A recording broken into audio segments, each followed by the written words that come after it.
But again, that belief, that sense of reality to accept it.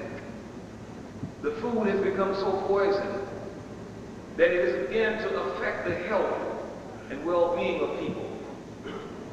They put on different products now. Eat it at your own risk. This is essentially what they're saying. Because of the dye, because of the different additives that they put into it. Cancer is caused as a result of certain things that they put into the food. Again, those kinds of things that they introduce into the animal to alter the natural state of the animal so he'll be able to get more for him at the market. But yet still, we're so caught up into it that we think we're fighting a revolution because we're talking. And we're being controlled and led around because we're not really beginning to develop a kind of restraint that's necessary to break away from the system that we say we know enslaves us. Because again, he has told you that there is no God. He has told you that that ain't real, that that's a mystery. But everything in creation just speaks to the oneness of the law. The law says surely there were more than one God who was capable of creation, and each God will create that which would distinguish itself from the other.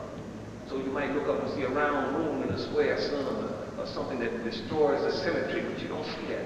Everything has a symmetry, a consistency that gives a sense in terms of logic that this thing comes from one. That this is a part of the whole thing. This thing here emanates from one source.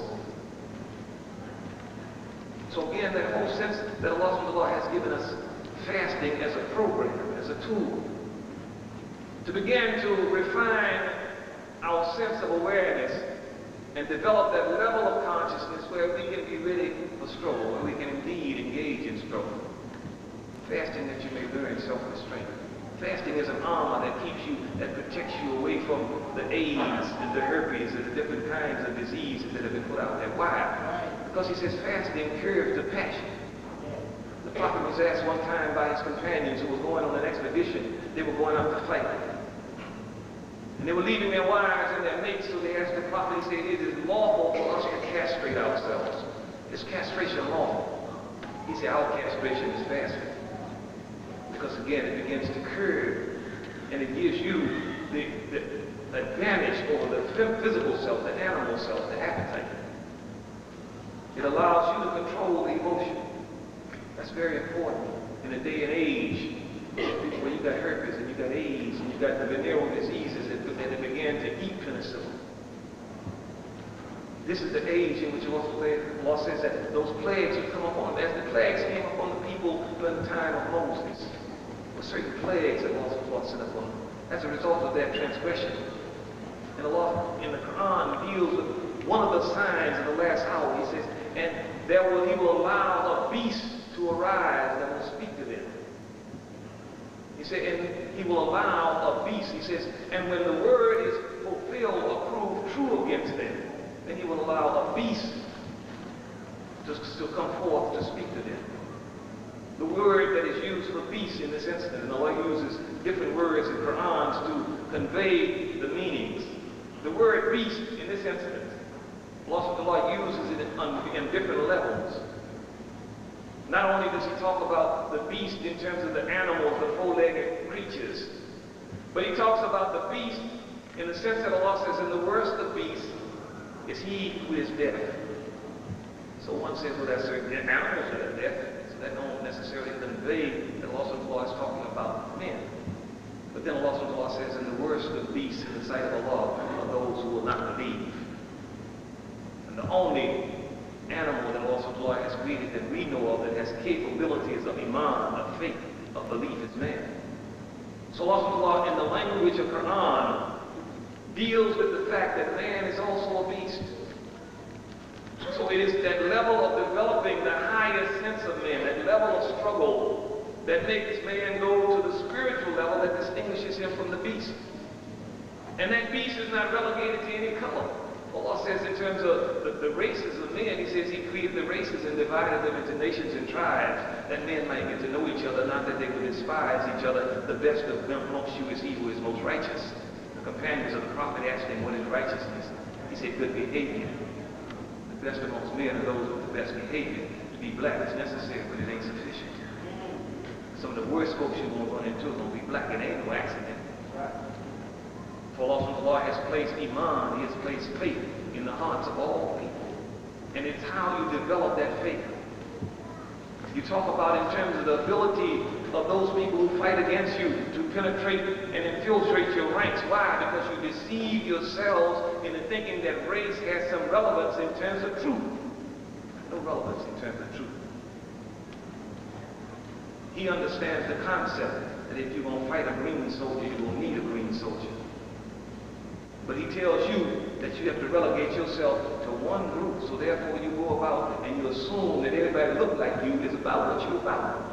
But Allah gives you the Quran as a guidance to show you that that ain't true. He said Cain and Abel were blood brothers. One killed the other based upon belief. The blood ties are broken on the basis of belief. There's no stronger bond that Allah has given to man than the bond of belief. It is a bond that transcends the bond of race. It transcends the bond of blood and family. Allah gives many narratives in Quran to substantiate it. The Prophet Abraham, who Allah referred to as Hanifa, righteous, his father was an idol maker. Based upon that, the blood ties were broken. The Prophet Noah, upon whom Allah sent the flood, in the flood one of his sons was drowned, in which afterward he prayed to Allah, said, surely you're the most just of judges, because he was my son. Allah said, do not ask me that which you do not know. He was not of you, he was of the unbelievers.